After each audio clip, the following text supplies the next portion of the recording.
Oh, we're live. Okay. Hey, everybody. Welcome to the show. We ran into some technical difficulties this morning. Brian and myself and even Azifa a little bit with some of the links to jump in. So luckily, that is all behind us. So thank you for your patience. Welcome to Breaking Amazon. I'm John, and Azifa's camera went out for a second. If this is your first time watching, our mission is simple. We're going to give you the tools you need to disrupt niches, take down giants, and win the long game on Amazon. And today, we are honored to have Brian Johnson, a true OG in the full sense of the word in the Amazon space. And we're going to have an awesome chat today. And he founded Deep AI, and he's going to unpack how the right AI framework can help you navigate the ever-changing waters of rank, visibility, and conversion on Amazon. Brian, could you just kind of tell everybody a little bit about yourself? Most of the audience probably knows who you are, but just kind of give us a little bit of context there, but and also give us a little bit of, because you're a PPC guy, from everybody's followed you over the years, and you've kind of transitioned and went off in this new direction. Just kind of everybody know why you did that and what your thoughts are there. I went off the rails. Yeah. No. It's and for good reason, frankly. Part of it is, for those who have never heard of me or met me, awesome. I would love to meet you someday. I've been in my quick metrics is 18 years in e-commerce, 11 in the Amazon space. My career in the Amazon space has produced about $3.5 billion in sales on Amazon. So good for Amazon. A lot of that has been in PPC advertising. That's probably what I was most known for several years. And it was just over the last 2 years that I had pivoted based off of, some academic pursuits that I had. In other words, I always knew that the advertising, like every other advertising platform in the world, was always going to continue to get more and more expensive, right? And more out of reach out of the average seller. And so naturally we look for alternatives. Okay, let me shift from the 40% that is sponsored ad sales on Amazon to the 50% that's organic search sales on Amazon. And so I intentionally pivoted over there primarily to say, okay, how do I'm not convinced that A9 is a black box that nobody can figure out, that we, only through stolen algorithms and stuff we can, I remember doing those sessions, where we'd fly like 10 people in from out of state, and we just sit there and say, okay, somebody's got a hold of the latest algorithm. What can we decipher from this over a period of a weekend, right? We used to do that kind of stuff. But ultimately what I always knew, I always had my philosophies and my theories about how the system behaves, how it predicts. And I got a lot of pushback on that, and I was okay with that. And I knew, though, that if I had enough data, I could answer a lot of my questions, right? Kind of researcher's dilemma. Well, finally, a couple of years ago, I was able to pair up with somebody who could get me that, and has his own substantial footing in the Amazon community, co-founding some large companies in the space as well on the technology side. And so we built a system that could pull a lot of data from multiple data sources. Mm-hmm.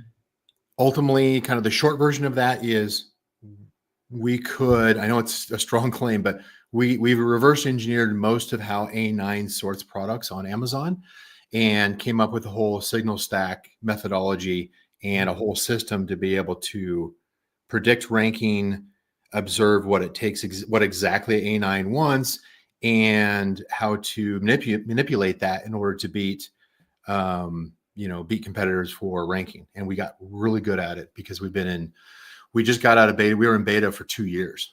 And so now we actually have a live production system, and we continue to grow. But that past 2 years gave us over 100 different brands, 100 different success stories that we could, look back and validate our research. And frankly, there were some things that I didn't expect, from that research, where I was proven wrong, and other things that I was proven right. So I like the game. It's fun to me. I can nerd out with not the best of them, but the mediocre ones I can do great at. You and me both, Brian. I have a quick follow-up question there too before Ziva kind of kicks off with like the first deep dive question. Is that in terms of your guys' service, is it like a one-time thing, or do you guys have or is it an ongoing? It's both, yeah. Kind of like envisioning like a dashboard where it's like optimize and analyze and iterate. Like which way is it? Is it like yeah? So the first pass is the big one. That's the one where we look at unlike say like traditional keyword research tools, where you say like, okay, here's my top 10, 20 competitors that are most like me, and here's thousands of search terms that have high search volume according to whatever keyword research tool it is. Mm-hmm. We took a different philosophy as far as our approach is we look at the entire niche. And so that's how we're able to reverse engineer A9 is we look at how does it behave across not just the top 10 or 12 candidates, but top 300, right? Across hundreds of search terms. And so what that translates into from a data standpoint is we have a deep learning model that we built years ago that essentially looks at probably 15 to 20,000 different data points and comes up with 30 to 40 million different observations. Just a stupid amount of, like per product niche, right? That's one product niche. Like that what that equates to is kind of the general industry rule of thumb on that is that would be about 30 to 40,000 man hours that a brand would have to spend on their own product niche just to analyze their competition and then do it every week, right? It just wasn't feasible, right? It's never been feasible, but technology caught up with it and we were able to build a system in order to take advantage of that. And that was even before the language models came out. Language models are cool, but it couldn't do what we're doing. So that first pass is a massive data collection and analysis, and that's how we're able to come up with this A9 reverse engineer. Now, the real magic, in my opinion, is not just figuring out like what does A9 want and by how much. Not just A9 prefers in this particular product niche. Title has an 18% impact on A9 on ranking, right? 30 days sales velocity has a 16% impact on A9, etc. Right? There's over 100 different signals you can do. What really comes into play is the ability to every single week. This is the ongoing part, is to pay attention to what. We know what the signals are that A9 wants. We can measure how well optimized is every product, every search term for each of those signals. So now we can compare all the competition from week to week to say, okay, who's strongest, who's weakest, what are the strengths and weaknesses throughout? How do I continue to optimize and increase my strengths so that my strengths weigh more than my competitors' strengths and therefore I rank higher, right? So it's, formulaic in that sense. But that changes every single week because nobody stands still. Nobody just all the competitors don't just create a product listing and just sit it and just like, okay, I'm just going to wait until see what happens. No, they're constantly optimizing. They're constantly making changes. They're working with content agencies and PPC software and everything else. Right. And so it's always changing. So we've got that what my opinion, as far as the greatest superpower of probably 4 superpowers that we have, the greatest superpower is that visibility, that situational awareness from week to week. So you always know why did my rank change? Why did it go from 20 to position number 1? Why did it go from 5 down to position 10? What happened? How do I answer this question? And we can do that because we can tell you this is exactly what happened, when it happened, and here's how you fix it. It's cool. The why is everything. The why is everything. And I think that's what really sets the greats apart from everybody else, is that a lot of times it's just like win by accident, right? And then if you can't duplicate a success, where are you at? You're just a victim of the market. Great stuff. Well, don't get me wrong. I mean, there's plenty of software and plenty of agencies and plenty of authority, talking heads in the marketplace that they get it right, right? They get it right some of the time. In my corner, I'm focused just on A9 organic ranking, right? And how do you get control of that ranking? Because it's 50% of the sales. So I'm not going to claim that it's the best thing out there, but man, it's damn good. Well, that's exciting stuff. All right, Hazifa, what do you got for us? Let's dig in and learn some stuff. Yeah, on to the questions. We have a few Amazon advertising questions related to ranking, a few questions related to SEO, a few questions related generally to the algorithm. And for those of you listening here from Pakistan, Brian's content back in the day, he had his own Amazon PPC community, and there was this Q&A. Mhm. So that was pretty popular here. Like I would tell people, go in. Brian has this amazing Q&A, this whole thread, and you need to read all of it. So great How stuff. old is that? Yeah, that's like as far back as It's like 8 2021. years old, man. That's like That's 2020. scripture, Brian. That's PPC scripture. Yeah. There you go. Yeah. I It's mean, a C scroll. Yeah. 100%. I'm sure that whatever your company is doing right now, it must be really amazing, and I'm very curious to check it out myself as well. So, on to the first question. Very situational question. We compare two scenarios here, right? We have one keyword that is generating 10 orders a day from secondary ad placements with lower engagement, PDPs, rest of search, and then we have another keyword that is generating 8 orders a day, top of search, much better CTR, much better conversion rates, and it's one of those categories where just top of search naturally performs better in terms of CTR and conversion rates. The A cause is pretty similar, everything else is fine. We compare the same keyword across two hypothetical scenarios. Which one is more likely to rank? All right. So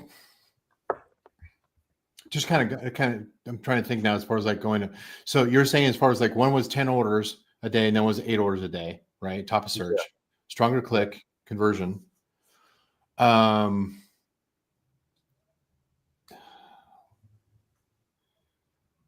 I mean, ultimately it's going to, so from a rankings, from an organic ranking standpoint, right? Not to, I almost started responding back to like the performance of the ad itself, right? But what's really what you're asking is what is it going to contribute to the organic ranking side of the house, right? Correct. So Actually, let's span out the extremes a bit more. Let's make it 6 orders at top of search, twice the conversion rate, 5x the CTR, and then we have 10 orders coming from rest of search and product pages, but with half the conversion rate, 4 or 5 times lower CTR. Now that's a very common scenario that happens, and it's the yeah, same keyword, right? Which one is going to naturally have a better I impact would on always organic? gravitate to anything that has a higher conversion rate, especially Right. in ads. Now, A9 is going to care about the unit velocity, unit or order velocity, depending on how you want to measure it.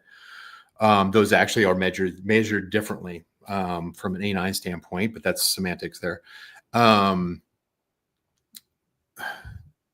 It just cares about, can it attribute the search? In other words, you can run a keyword ad, right? And that keyword ad is going to match up to a consumer search term. It's that search term that converts that is the signal to A9. It doesn't care about the keyword ad you're running, right? What it cares about is what is the search term and what is the attributed product that it's sold on, which is a problem with sponsored ads, of course, is you have to make sure that it's like, okay, I ran an ad on one product, but it actually sold for the search term on one of my other products, right? That makes a difference because A9 understands what actually converted. If you don't have, if it's not a keyword ad, display ad, sponsored, brand ad, something like that, then that's when we start getting into more of the speculation of relevance to like title content and that kind of stuff, as far as what's going to be attributed from a A9 standpoint. Right. Now, the follow-up question to this, and that really stems from my curiosity of just, I've always been a very obsessive observer of how ranks are moving and just really trying to find my own observations. The one thing that I've noticed over the years and across a lot of categories where top of search does convert better is that top of search has generally always helped me get my ranks up better, and then rest of search follows that. So if I'm getting orders from top of search and rest of search, I would see that these keywords are just ranking better. And then with keywords where it's very product pages heavy, I would not really get my ranks up as fast as I would from other keywords which are more SERP placement heavy, right? Now, one thing that I've always really kind of gotten to while trying to reverse engineer that is is that because Amazon sees that as a closer proof of performance to the top organic rank? So they stop a search and it's placed right next to top organic spots.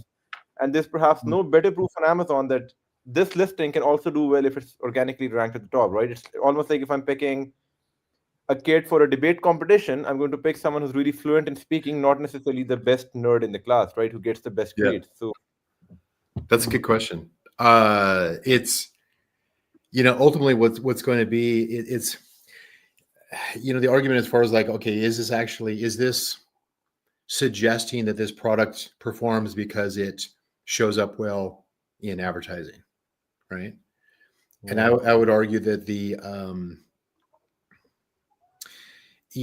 top of search, that's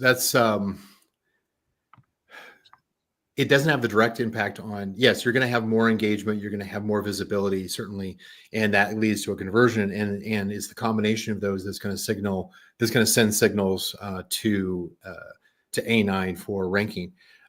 From a platform, it's not necessarily suggested that it's going to improve the rank. It's more of, because the advertising model obviously is a profit center for Amazon, and so it'll gladly take your money and it will show it, and you'll get higher prominence, you'll get higher visibility. But ultimately, it's what does it convert at the end of the day that really is going to signal A9. That, and it's never, there's, out of over 100 different signals that you can send to A9, there's only 10 to 12 that really matter, right? They're really going to move the needle. And PPC, ultimately, at the end of the day, PPC is one contributor to one of those signals, as far as the short-term sales velocity. And so it's not necessarily just having a prominent ad top of search. Yes, you want that kind of attention so that you get those conversions, but I wouldn't say that it necessarily signals to A9 any additional value because of the top of search placement. It's more of, does it convert? And therefore, that's kind of where I was saying before, is like, I always lean into the ads and the targets that have the higher conversion rate advantage, because that'll pay off when it comes to ad profitability. That'll pay off as far as being able to hold a rank once you get there. So, right. Yeah, makes sense. John, do you have a question? Good stuff. Yeah. Mine's kind of on this. There's a lot of like folklore out there, and this is why me and Hazif are really excited to get you on the call today. A lot of speculation, I think. Yep. And it's cool that you're actually dedicated your entire professional life to digging into just this, because it's such a deep subject that, like, you really need somebody to, otherwise it's just speculation. You're throwing spaghetti at the wall, right? Yeah. And I think one of these relationships between like rank, I think, is this. I'm curious to see what your thoughts are. It's kind of this, I think it's illusion. And if I'm wrong, please let me know, between like CTR and rank performance, right? Now, clearly CTR is going to have a bearing on rank, because if nobody's clicking your listing, you're not going to convert, right? But there's a number of factors that influence CTR, right? There's like your main image, your review mode, how many reviews you have, rating, price, all of those things. Main image, everybody talks about main image miracles, I call them, where they optimize the main image and somehow the business magically turns around. But yeah, when you factor those variables in relative to competitors and search, like when you guys were like breaking down your competitive like landscape and how you map all these variables, is there any research on the weighting of these factors, like ratings, reviews, price, search position, and things like that? And then also, factor in SEO, and I know it's an impossible ask for me to say, oh, what exact percentage would you give to these things? But if you could like guesstimate, like weight. No, I actually do know, but yeah. Oh, great. So, Yeah. like, what are your Because, thoughts? like I said, like we're literally like pulling, we're analyzing. That's great. Tens of thousands of data points for every single niche. And so one of the things that I didn't expect when we did our research over the past 2 years is how is the A9 weights different signals, different rank factors, different depending on the product niche. Now, in hindsight, it made sense once we kind of assessed it. There's examples of things like for a commodity like toilet paper, for instance, they're not going to be going in and looking. It's like, okay, I need 5-star reviews and I need, full images and video and all that kind of stuff, right? No, they don't care about that kind of stuff. Time on page. No, like, is this 2-ply and is it at the right price and can I get it, quickly? Cool. Luxury watch, completely different game. They care less about price a lot of times, right? What they're going to do is they're going to spend a lot more time on page looking at reviews, considering the content, the quality, the reputation, that kind of stuff, right? So it makes sense that the consumers behave differently. And so A9 and the whole system adapts differently depending on what the product niche is and how consumers interact with that product niche, right? And so click-through rate, there's always going to be things in the community that get hyped because they're new. And I understand that, somebody wants to be a thought leader. Somebody wants to sell a service and everything. Been there. I do that myself. So I'm not judging it. I'm just saying like, it's just a normal part of, Amazon. Some of the big ones right now, of course, are related to like Rufus and Cosmo and, how it completely just upends A9, which no, but we'll get to that later. For sure. But click-through rate is one of these that it makes logical sense that if we can grab the shopper's attention more easily, we can pull them into our product listing. We now have a much higher chance of getting them to consideration and actual conversion, right? Actually getting them across the line. And there's multiple signals along there, including click-through rate, including time on page, including, all the elements that shoppers use in order to make a decision or to evaluate an offer. It'll ultimately, add to cart and then, of course, to purchase. They're going to signal to A9 that that Amazon needs to show this product higher because it's more likely to satisfy the customer, and that satisfied customer is more likely to spend more money, right, on the platform. And so logically, the click-through rate does make sense because there's engagement involved in there. Now, A9 itself doesn't really consider click-through rate in high value, but we're also talking about A9, which is the ranking algorithm, not the am I speaking the right language to the consumer? Am I engaging them? Am I giving them what they need? That's one of the reasons why they introduced Rufus, is to give more flexibility to the consumer to say, like, why do I have to put in 3 different versions of search terms in order to finally figure out what it is that I want to get to, right? We always, from a brand owner or a service side, we only ever see like what finally got them through to my listing, right? But maybe that was the third search phrase that they used because they were looking at the results going, that's not quite it. Let me change. And I actually want a blue one, right? With Rufus, they introduced that, and obviously they can be more conversational. They can be sloppy. They can use regional slang. They can use misspellings, whatever, and it'll figure it out. It'll hand it off to Cosmo in order to translate it, and then Cosmo will say, okay, this is actually the search phrase that they're looking for based off their intent and everything I understand of their shopping behavior. Let me hand that off to A9. Previously, A9 looked at all of that, right?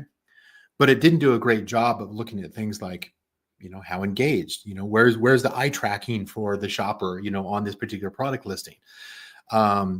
It's a little bit more simple than that, right? As far as A9 goes. So I would say that there's 2 halves of this. There's the organic ranking side, which we're doing, right? And where we're turning it into math. But then you have to understand who your target audience is. How do you differentiate your product? How do you catch the eye of the shopper? How do you draw them into your product listing so that the rest of this can happen and you get the conversion, and that's going to translate into future visibility. But ultimately, I think click-through rate is important because it is one aspect of, am I finding product market fit with my product to my target audience? Most brands get it wrong because they don't actually understand who their target audience is and what their need is. Therefore, they don't use images and content that speaks directly to their pain and pulls them into your story and say, here's how I want to solve your problem, right? They're just kind of like going, well, I could get it cheap through Alibaba and there's a bunch of search volume. So here it is, right? And so the click-through rate is a representation of, are you actually focusing in on a target audience, and they're responding saying, yes, you're actually solving what I need. So that's a really wide way around of saying, like, click-through rate may not matter to A9, but it is very important for the experience on Amazon. I think so much stuff I love about what you said. And the thing that really crystallized in my mind, I want the kind of like the take home from, at least for me, is that it gets easy to fall into the trap of optimizing for a metric in a two-dimensional environment, right? I think advertising professionals really fall victim of that. You're looking at things in the spreadsheet, but you need to really zoom out, I think. And that's where I like to, and think about how click-through, the goal of click-through rate is all the stuff you're talking about, intent, is there product market fit, all of those things. And then the sheet and the data will kind of take care of itself from there. But I think people get stuck in these boxes of X equals Y equals Z, and then they miss these other variables, and then they wonder, they get optimizing for like one little metric, and then they kind of lose what's that, forest for the trees, I think is the saying. Yeah. So great stuff, Brian. Absolutely. Yeah, to be fair on that, you can still analyze, right? You can still look at, brand analytics, search query performance, right? Big topic. If there's a brand that's not looking at their search query performance, shame on you. You're missing. Don't just look at the next shiny object that was announced, yesterday or tomorrow. Relative click-through rate, relative conversion rate. These are your clues as how well, are you actually pointing to your right audience? Because your relative click-through rate, and so it's relative, any metric relative to your competition is what A9 is looking at, right? From that standpoint. It's not, hey, what's a good CTR? What's a good conversion rate? No, it doesn't matter. It matters how is it compared to the rest of your competitors? That's what matters to A9, is your relative strength or weakness. So understanding if I pull a search query performance report for a specific ASIN, don't just do it at the brand level, do it at the ASIN. It's going to give you 100 search terms potentially. And you can evaluate that and say, okay, which of these search terms, first and foremost, do I have where my conversion rate is better than the average, like the benchmark conversion rate? And second thing I'll look at is, what is my relative conversion? Because the relative click-through rate, rather, it's the relative click-through rate that tells me whether or not I am catching my audience while they're searching. Am I even getting in front of them in the first place? Now, you have to remove false positives like, my price is twice as high as everybody else, but my click-through rate's really high. That's awesome. No, it's not, because they're not buying, right? Oftentimes what happens if you have a very high price point, they're clicking through to find out, it's like, why is this twice as much as everybody else? That doesn't translate into conversion. Rarely does it translate into conversion. It's simply, and if you're doing that, if you're observing that through search query performance, that's one thing. But if you're observing that through ad spend, that's a big problem, because then your ACoS is going to look horrible, and you're going to shut it down and not even pay attention to the fact that maybe there's some secondary. But ultimately what that says is you can filter down to fewer search terms that you're focusing on your ads and your content in order to dial in who that audience is for, with a combination of the click-through rate and the conversion rate. And if your click-through rate is relatively bad on a specific search term, figure it out. Why is my conversion rate so low on this search term? Why is my click-through rate so low on this search term? And assess each one of them. It's a lot of work, yes. But the brands who are winning are doing that. Right. Great stuff. 100%. Oh, Hazifa, we lost your audio, buddy.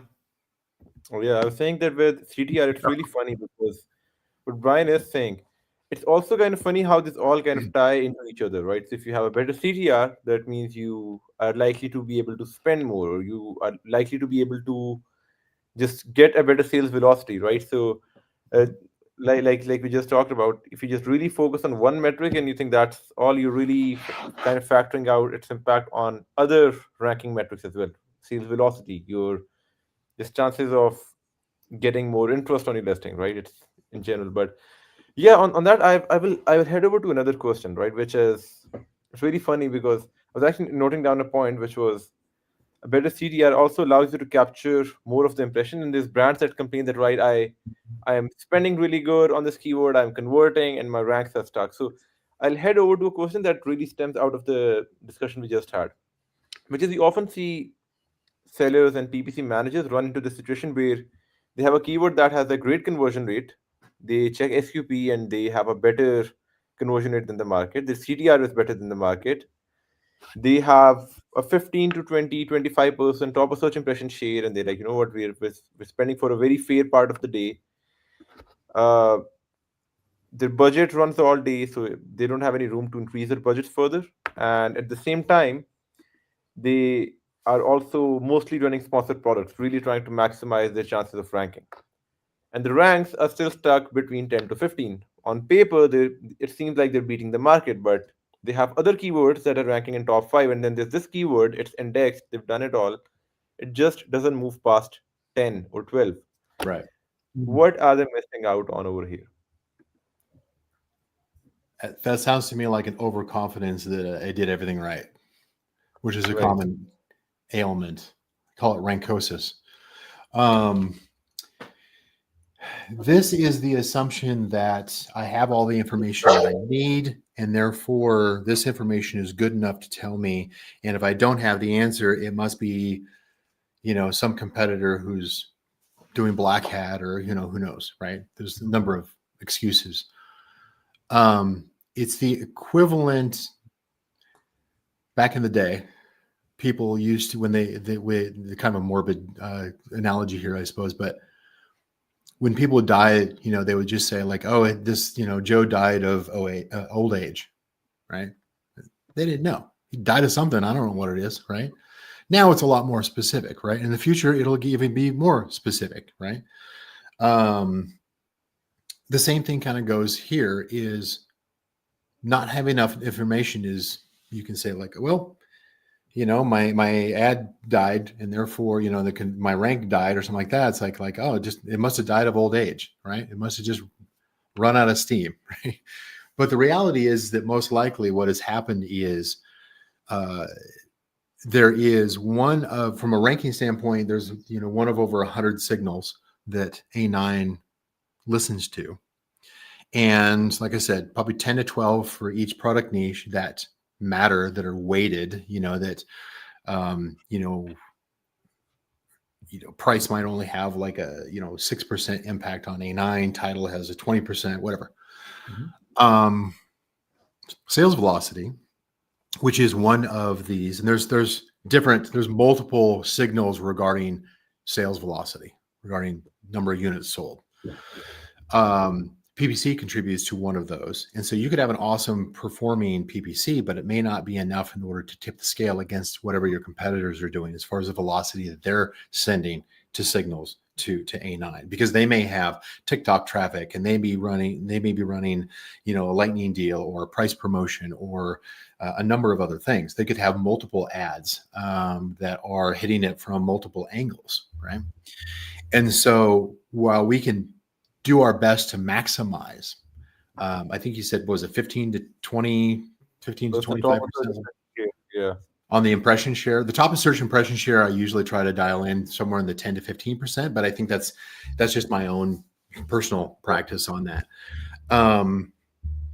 So you can do the best that you can on a single ad that is then attributable to a search term conversion that sends an obvious signal, an obvious signal to A9 that, yes, this converted, and therefore it's more valuable, and therefore, but that's only one signal, right?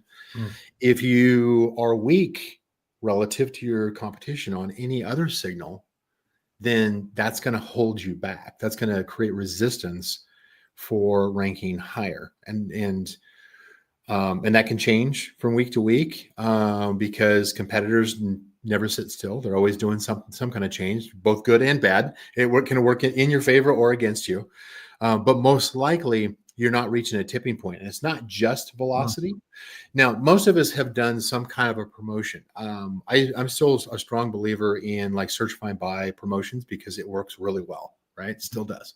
I see it every week. but it is designed in order to over optimize a single signal to a number of sales velocity, because you can do that, right? You can't really do that on a content field, where on a content field, well, I'm more optimized than everybody else. Okay, there's a cap. Okay, I'm 100% optimized compared to my competitors. Sales velocity, though, is scale, it scales, right? And so that's why I can send external traffic. I can artificially inflate the number of units that I'm selling. I can do promotions. I can do lightning deals. I can do whatever, right, in order to increase that. But usually it sends enough of a strong enough signal, because you did 2 to 3 times the normal the amount of volume that you normally do. It sends a really strong signal that outweighs the other signals temporarily, right? Because if you don't sustain it, it's going to come right back down. And usually what we see is, for any kind of a temporary promotion, is if you haven't taken the time to recognize where are you strong or weak on all these other signals, content, price, reviews, whatever,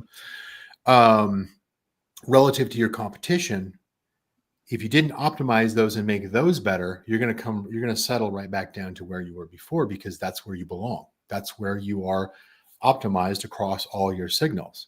And so just content, just PPC is not enough. You have to have a combination. You have what we call a signal stack. You have to stack them up so that your stack is bigger, longer, higher, whatever, than your next competitor.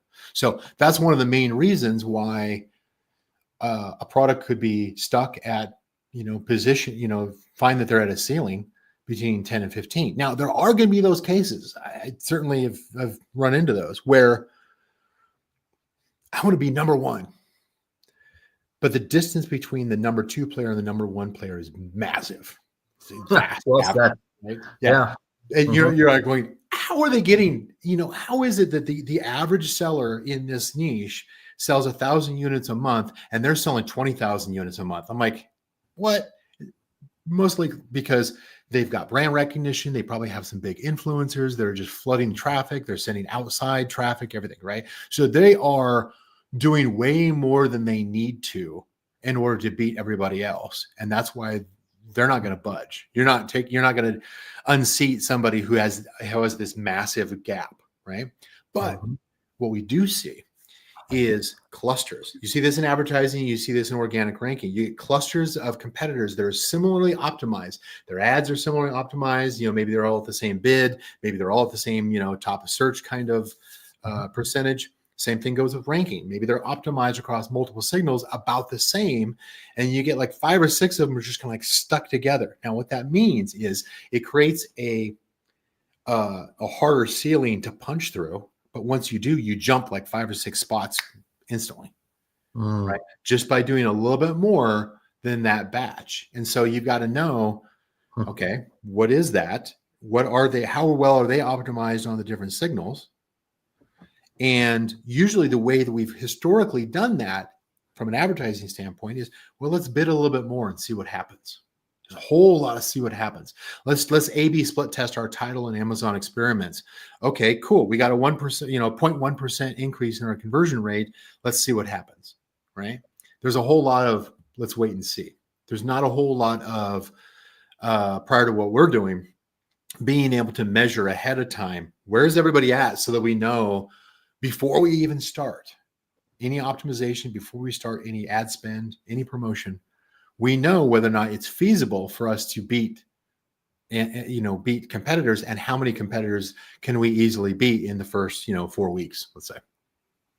So it's more complex, and it's simply just, we hope that we do everything right, but the reality is we never had good enough data, and Amazon does not do us any favors with the Bojangle reporting that they do, as far as like, well, this one doesn't quite line up with this one, and this one's just completely off, and we're going to kind of mix these two together and kind of not, but we're going to tell you that they're the same. And it's like, yeah, they don't help at all. and of course, they're sitting on a vast amount of more data that they don't even report. So I think it's brands often say, well, we don't know why. Right. And technically now, at least we can, we can know why they're ranking in a specific position, or whether they're not ranking, or what happened recently that changed. But the common argument that I always used to hear, well, I still hear it, is Amazon is saturated. It's too competitive. There's too many Chinese competitors who are undercut me in price and everything. Cool. Carve out where you can excel, where you have a competitive advantage, maximize that, and take over that market share. Like, just bleed out as much market share you can get on the search terms where you outperform everybody else. And if you don't currently outperform them, see what kind of optimizations you can do in order to outperform them, and lean into that. It doesn't necessarily mean it's going to be the highest search volume term from some keyword research tool that you're going to win on, because most likely high volume searches translate to a lower price product, which is why you've got a Chinese seller selling a $10 product in a $30 market, and they're winning because most of that search volume is looking for the cheapest option. It's kind of the reality of it, So carve out your space, focus in on your target audience, optimize to where you got the highest conversion rates and click-through rates. Here's kind of a common theme here. Right. That actually brings me to a question that we had not initially planned, which is, it takes me back to the time when there used to be this discussion around revenue per click, right? So you just mentioned something that really took me back there. Now you have an item that sells at a $10 price point, right? Converts at about like 35%. And then you have another product priced at 30 that converts at about 13-14%, naturally, right? It's a more expensive product. It's perhaps not so realistic for a $30 item to convert at the same pace as a $10 item. Where does that higher price item with a very good conversion rate respective to its price stand compared to that low ticket item with a naturally better conversion rate, right? In terms of, how does Amazon go about seeing that? Does a product with a higher price point have an equal chance of ranking there at the top simply because it's pulling in more revenue per sale, more revenue per conversion? How does that? Well, so more revenue per conversion is an aspect of measuring your net profitability, right? So that's going to be a piece of it. But I believe that as Amazon's algorithms, and there's multiple ones, but they're going to focus in what are the fundamental metrics that signal, when combined, that are going to signal that there's a high chance that this shopper is going to convert on a product, and therefore we're going to make a sale, not necessarily maximize, a perfect sale, right? It's about, how do I get my cart to have multiple products when checkout occurs, right? Amazon's really good about focusing on that. Historically, that's how they've operated, how they've excelled. We, as brand owners, we commonly look at price at the product level. So if we take our favorite search term and immediately we dismiss the fact that, okay, I'm gonna see who I'm competing against. We put in a search term, we say, okay, here's who I'm competing against. And you look at, okay, here's my top 10 competitors, let's say. What are their prices? Okay, I'm in line with everybody's prices here. The mistake on that is they immediately jumped off of the search term and they jumped on to comparing the product prices. And said, like, well, I'm in line with everybody else.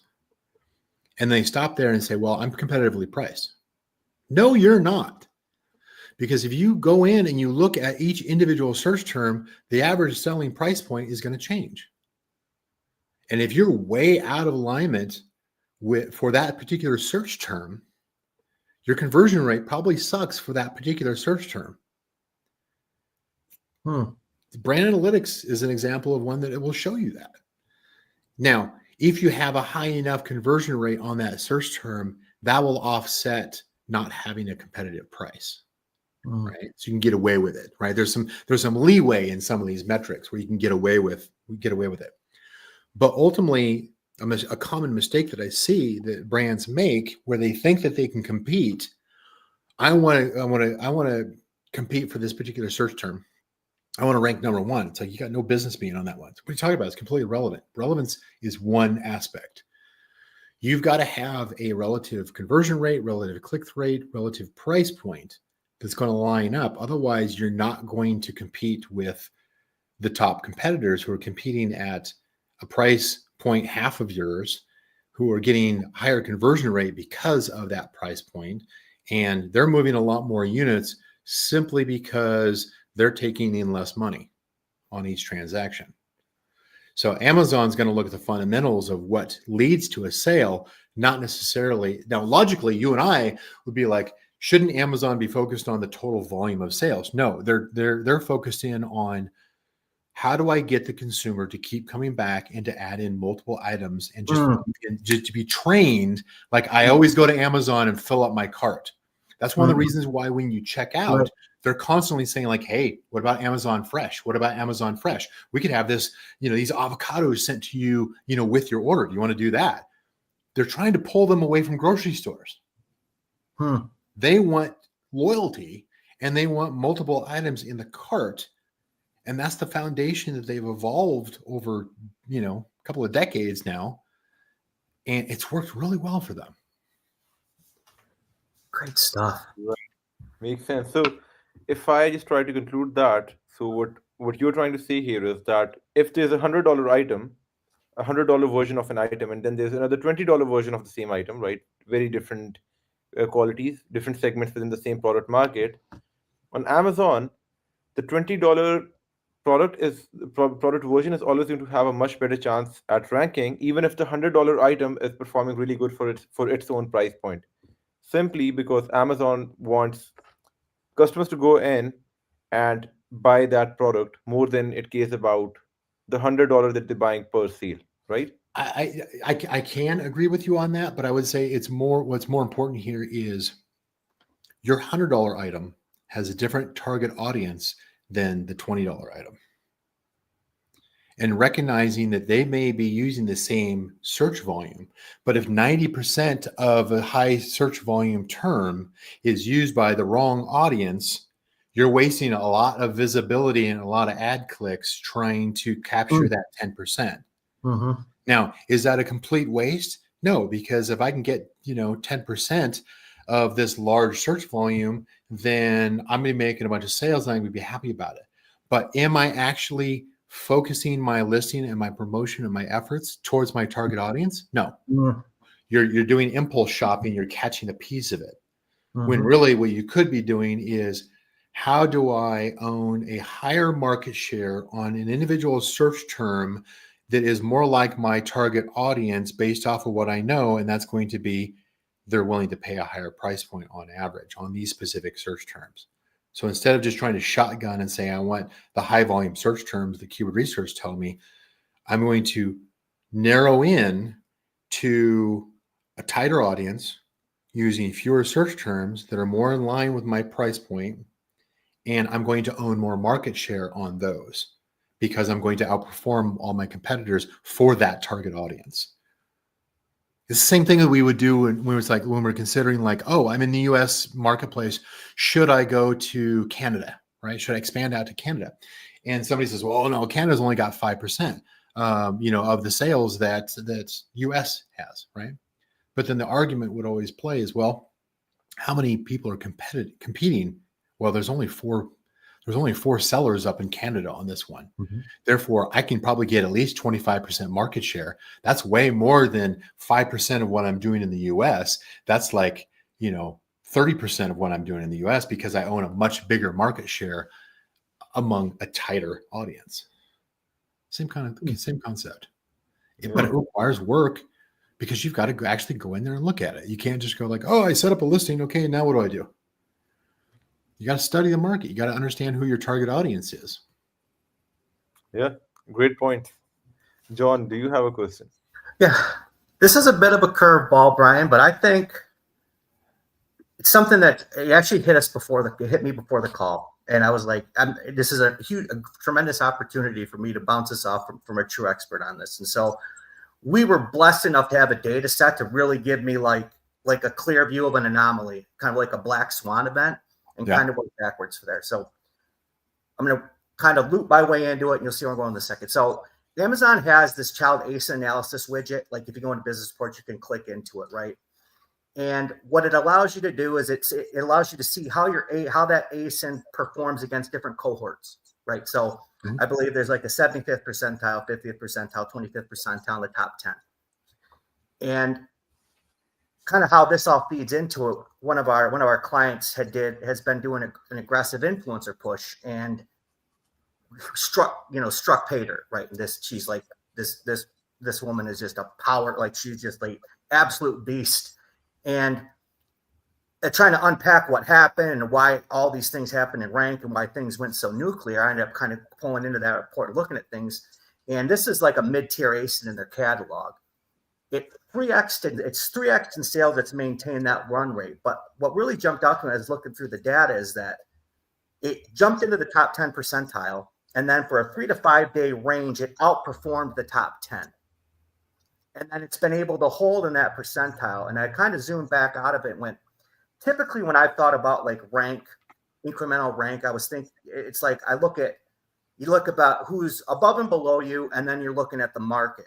But once I saw that Amazon bucketed it that way, and then I saw how it shifted, I was like, I wonder if there's ceilings, if there's like 75th, the 50th, 25th, and it's about outperforming your cohort, but then there's like a bigger jump that you need to make to push into that next clustering of ASINs. And what really inspired me to ask this question is what you brought up earlier in the chat, where you said that Amazon, from your guys' experience, you notice that people kind of get chunked together in these chunks. Yep. Are you guys seeing that this is? Am I off in outer space on this, or is this? Do you think that there's some? Are we directionally correct that this cohort breakdown affects like rank improvement jumps? What are your thoughts on that? Yeah, you're out in space. No. The funny thing about statistics is that statistics can be vague and loosely interpreted as easily as they can be specific. Cohort analysis is interesting, but I think it's kind of, I think what I mentioned earlier is how like where you get a batch, on advertising I call it bid shelf. Or just kind of like competitor clusters, they just kind of group together, they huddle. That's cohort analysis, right? It's basically saying like, here's the ones that have a similarity. But the problem with a lot of the cohort analysis is they don't reveal enough information about that cohort to say like, this is the profile of who's actually in there. It's kind of like coming up with a customer profile, like an ICP is. The reason that a lot of academics go in and say, here's how an ICP, and they're going, here's the first 400 questions you should ask. You're like, what the hell? Like 400, why do I need to know so much? Why am I naming the kids of my target audience? I'm like, why am I going that far? Because you're trying to get down to a level of filtering out, okay, I thought these were the same people that are my target audience, but really for some reasons they're excluded. They're not actually part of, they share some commonality, but ultimately you're trying to pin it down to what's the tightest group of consumers that my product is going to be the perfect fit for, and they'll just say, take my money, right? It's an easy sell. Amazon's I don't think they're ever going to give us that level of data, right? They keep on adding on more and more. And that's one of the reasons why when they drop in AMC, for instance, into Seller Central, everybody's like, oh my God, it's new data. Let's look at it, right? But Amazon's laughing because they're like going, yeah, this is still only 10% of what we have. We got way more data to work with. Which makes sense as far as like why some of their AI models regarding bidding and placement and suggestions and everything are getting better, because they're working with a lot more data than we have. So, to me, I'm going to come back to what can I actually observe. As much as I like to speculate and come up with my hypotheticals,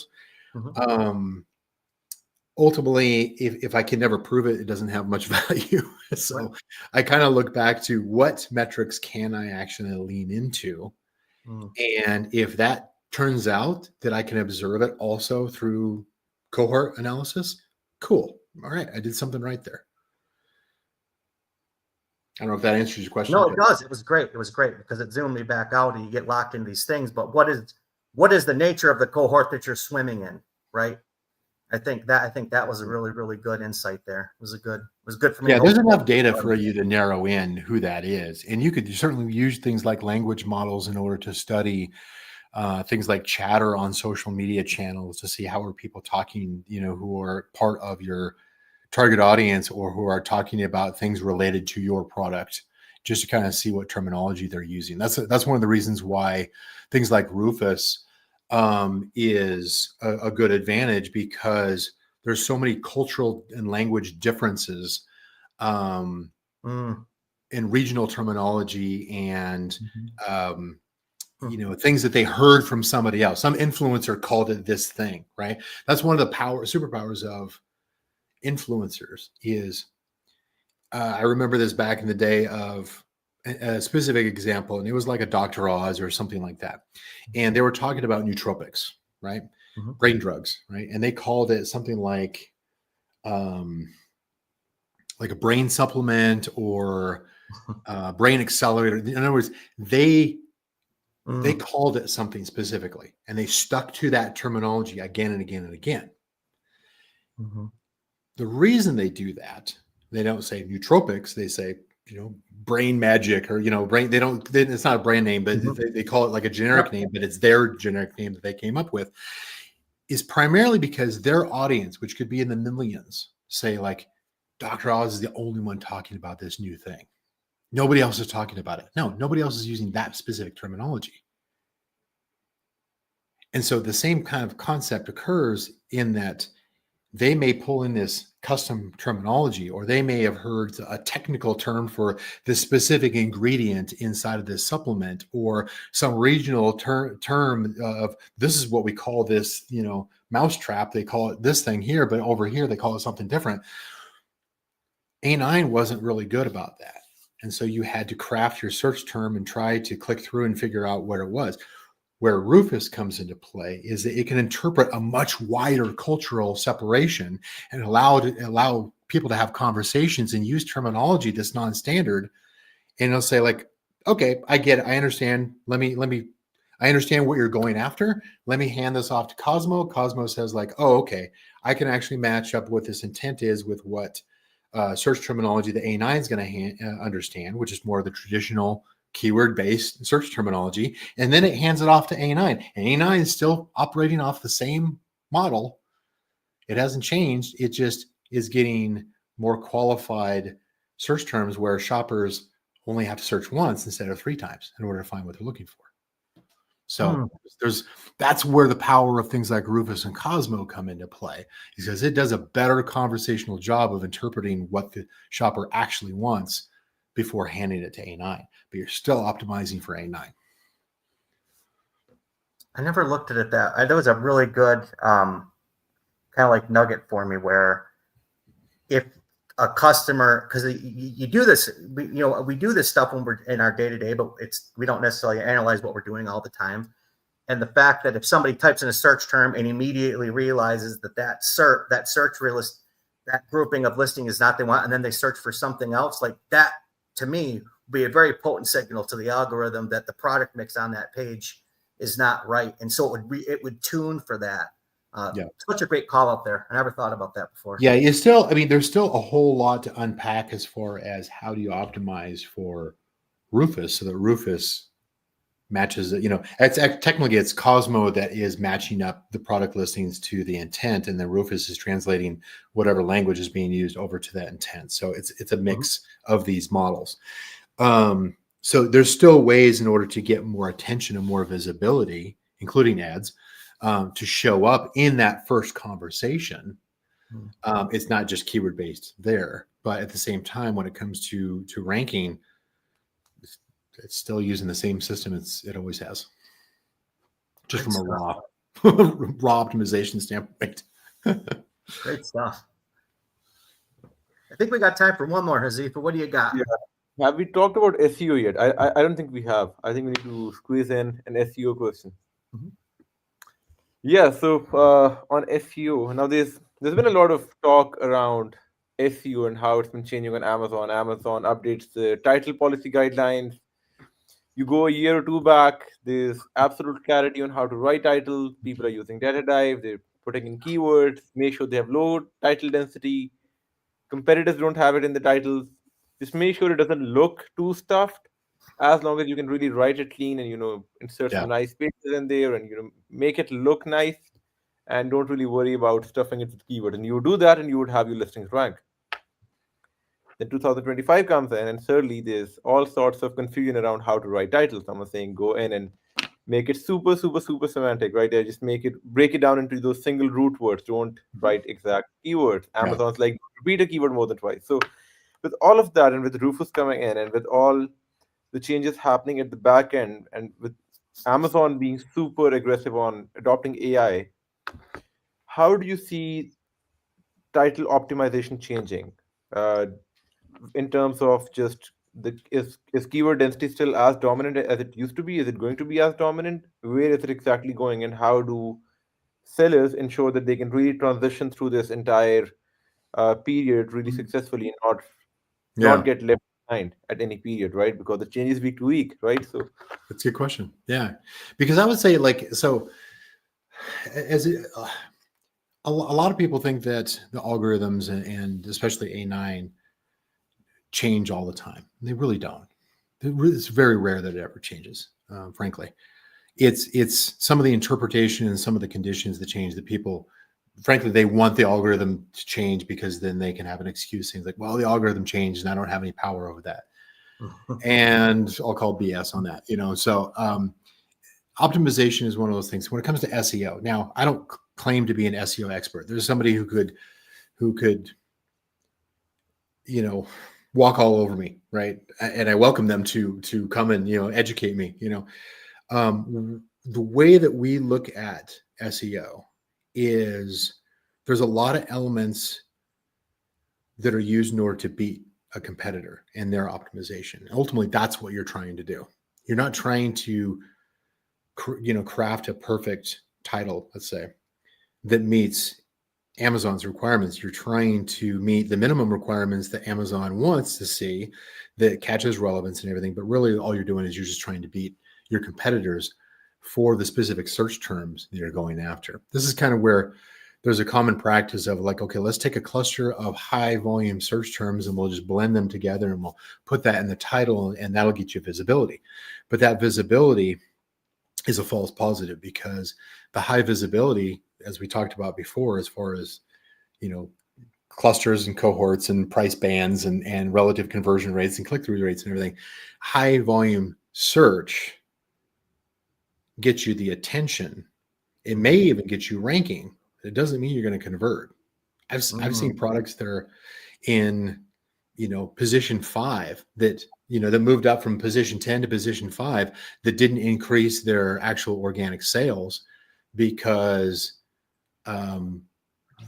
what they had optimized for high visibility didn't actually convert for them. Converted for others, but it didn't convert for them.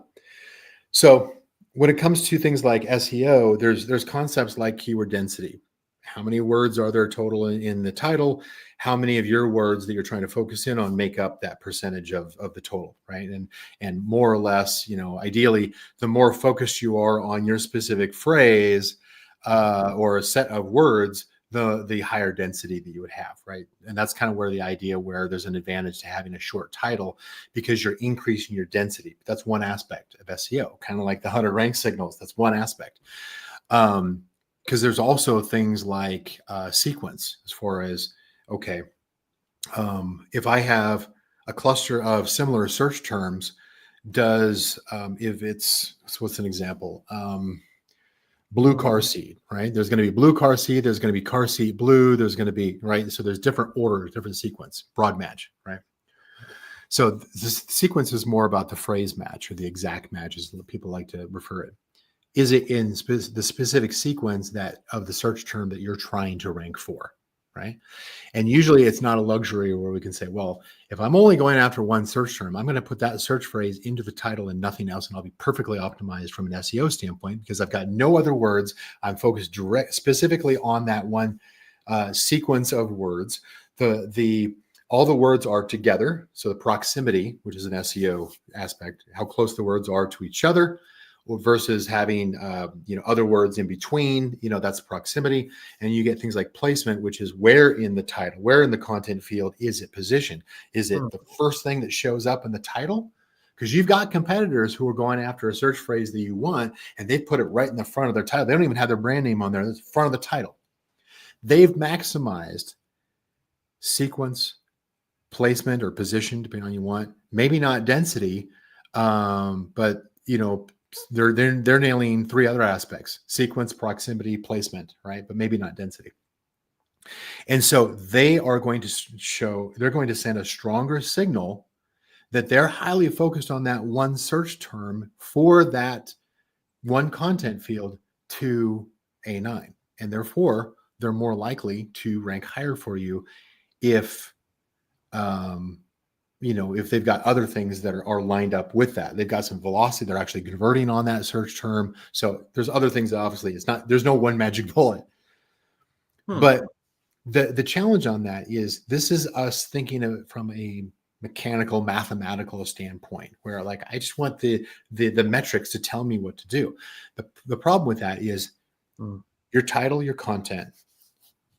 Yes, we want to try to solve, we want to answer, we want to supply the algorithms, the Rufus, the Cosmo, the A9 with what it wants in order to be able to showcase and be able to show prominently your product. But ultimately, it's the consumer that's on various devices. So they see various, sizes of images and sizes of title, bullets down below versus bullets up above, A+ high, A+ low, whatever. You still have to attract the consumer, grab their attention. You got to have that visible hook, right? You got to pull them in with something compelling, something like a differentiating word that is visible in the title. They go like, "Ooh, I want that." They click through. That creates that hook, that engagement, right? And then ultimately the content satisfies what they're looking for and says like, "This is the perfect thing you could possibly imagine. Here's the checkout button," right? And ultimately, when it comes to the title, is you've got to mix the mechanical of what we're trying to manipulate or rank with A9 with how do we talk to our target audience. This is why it's the same thing as far as leaning into, if you're going to put the effort into optimizing to rank higher, focus in on who that target audience is, where you've got the higher conversion rates in your, in a reasonable price band, for your product, where you're getting the higher click-through rates, and then adapt. You're kind of adapting both, but you're adapting things like your images and your title and your content to fit the narrative of that target audience. And the better you can do that, the more you're going to get high click-through rate, high conversion rate, high ranking. And some of that is just flat out the SEO standpoint of like, look, I still need to catch relevance in the first place so that I show up to the shopper in some kind of search, whether it's Rufus or natural search results. And so I've got to put some of my words in here that I'm going after that are part of my phrases, if not the phrase themselves. And that only needs to be as good as the next guy I'm competing against for rank, right? And so, but I also need to mix in things like, well, I'm trying to build up my brand name, so my brand name needs to be visible. I need to show this one differentiator in one word, or this one size, or this one aspect of my product that needs to show up.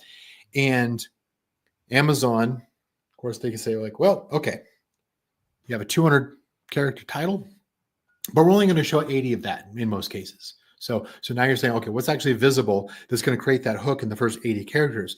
And then Amazon comes and says like, well, you know what we should do? We should actually shorten that even further. So we have a 2-part title. Let's talk about a 2-part title where we're only show the first 40 characters. And then maybe we'll have another, 60, 70 characters as a subtitle, right? They're constantly narrowing the field, which means you competing against your competitors for that same real estate. You can't just say it's like, well, it's in my title, therefore it's relevant. Yes, it's relevant. Yes, the algorithms see it, but is it more prominent than the next guy? And is it actually visible in order to increase your click-through rate because it's compelling to the shopper because they can see it on whatever device they're on now or in the future if Amazon decides to shorten that content field even further. So I don't want people to be overwhelmed by that, but don't dismiss it as I've done everything I can, because you haven't. There's way more that you can do. This is not a saturated market. It is surprisingly easy to rank for search terms that are relevant to your target audience. Surprisingly easy, simply by having enough information and putting that into the consideration of how you optimize for that. The data is out there. Mhm. Obviously we do it at scale, but any brand with enough effort can tighten their focus onto a target audience that makes sense. That means you're stepping away from competing head to head with an 800-pound gorilla for the highest volume search term that does 1 million searches a second, to focusing on who's my actual target audience. Now that I've been selling for a while, let me narrow the field down and carve out my space and try to get as much market share I can of that customer base. Most brands don't do that, which is why it's easy to out optimize them in rank. First thing I want to call out is this whole stuff of you saying that you're not an expert on SEO after listening to that. Bullshit. I'm a student. It's brilliant unpacking. I can be corrected. I want to learn. So yeah, it was very, very insightful. I think kind of like my take home today, the stuff that I really liked is that there's a stack of signals. And well, I think while that can sound overwhelming, to me, I think especially towards the end, as you talked about this, I felt inspired, is that Amazon is hard. Like it's hard. I mean, I think when I look at like Amazon saturate, no, Amazon is normal now, right? Because you remember Amazon pre-COVID, right, Brian? Yeah. So do I. It was hard, right? And then COVID artificially inflated the balloon, and now we think that that's the way it's supposed to be. It's not how it's supposed to be. This is a normal market, and you can absolutely win. And when you look at it that way, to me, it's more encouraging to know that there are things that I can do. As long as there's things that you can do to improve your situation, that's a much better place to be. And I think I agree with you in that it's lazy thinking and people fall into the trap that they're just victims of the algorithm. Yeah. Well, if that's the case, it's like survival of the fittest, exits over there. But for the people that want to win, I think you're really a pioneer in that field to really help people get this win on this organic piece specifically, because the house always wins and Amazon's trying to take more and more of your money every day. Every new gadget usually has more dollars inflowing from Amazon. So sometimes you got to have a way to beat the house and fight back against the house. And I think your movement in that direction for sellers is just going to be a huge benefit to the industry. So huge shout out for me there, Brian, for sure. Thank you. Yeah, it's a brute force effort. I've got to be willing to fail 100 times in order to win once. Mm-hmm. And I've done that most of my career. Not always. Sometimes I just stick on things, but stories, yeah. But yeah, it's I want people to be encouraged, certainly encouraged that there is more that you can do. Now, whether or not you can get that data and it's accessible and it's affordable and all that kind of stuff, that really depends, on a lot of things. But I think that there's a lot more free data that is available to you already that you could get a lot of insights for. You just need to block some time out and really study it more closely. How can people reach you? I mean, to follow your content. I mean, I've watched your videos on YouTube. I mean, is there a channel, or should they try to find you on all channels to learn more about what you do? Yeah, I'm not a big content person. Yeah, so I used to be back in the day because I had some great partners that would push me to produce courses and videos and all that kind of stuff. But naturally, I'm not. I'm still more of an egghead. So honestly, I mean, probably just reach out and have a conversation. Sometimes I'll do kind of like a little open, like an open house kind of thing. And just, anybody who wants to join in I do them typically like on a Wednesday. But the first thing in order to get that invite is just reach out to me through deepm.ai. That's our website. And it looks actually like somebody actually posted up on the chat, on the comments too. Yes, deepm.ai. And just, we're not aggressive about it. It's like, if you want to like book a demo or like an intro discussion, I'll probably be the one that jumps on. And so then you can just say like, hey, do I even have a chance here? Does this even work for me? That just kind of starts the conversation. I'm on LinkedIn most of the time. I'm certainly on WhatsApp. But yeah, the shortcut, I guess, would just be like, let's just have a conversation and see if there's anything that I can do for you. Through Do you have anything needed before we wrap up? Yeah, I mean, it's been an absolute pleasure having Brian over. It's a conversation I personally looked forward to for a long time, and I'm sure John feels the same way. But thank you so much for coming to this episode, and I'm sure we would probably need to have one more. There's a lot more questions that I have, and I'm sure John has as well. But Yeah. Can't put 'em These all are fun. I mean, obviously, I can passionately talk about what I live and breathe on a daily basis, and I joke around with friends and family. It's like, yeah, I only work part-time, only 12 hours every day. right. Classifies. Not all 24. Yeah, it's only part-time. So, Well, all right, guys. That's it for today. Thank you for joining us, everybody. This is going to be on YouTube, so if anybody wants to rewatch it and take notes. Also, I try to put together kind of like a PDF playbook to kind of like distill some of the major points so that there's action items that you guys can use in your business. You're free to do so. Thanks again, Brian, for being with us, and pleasure. looking forward to chatting soon. Bye, guys. Sounds great.